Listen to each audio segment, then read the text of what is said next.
Ka Trinamool Congress kala sakhi ya ka jinghiar harsut jongka harilom KHASI bat jaintia. Sisian kesngi kala long ka Seng ka baklan bor ha ka Jinglah bat minta kala ikendu ya ka jing bakraw ha ka ba kinong kershan jongka kila nang duna. U Presiden ke TMC Meghalaya uba Charles Pungrop ula pediang ya ka jing bamla ka Seng ban su thiet da ka bakam ba kinong kershan jongka ha ka than kala hiar.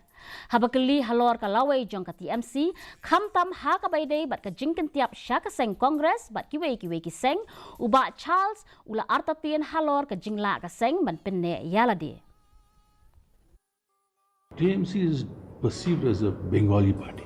Before the elections and after the elections it become worse. You will not get the support of the KHASI and Jinglah. And the Bengalis of it, they call it the Muslim party. I mean, this is feedback I've got. They should never say that. That should not be said in politics.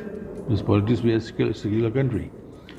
But under those circumstances, for me to build a party, then who do I look to? Chief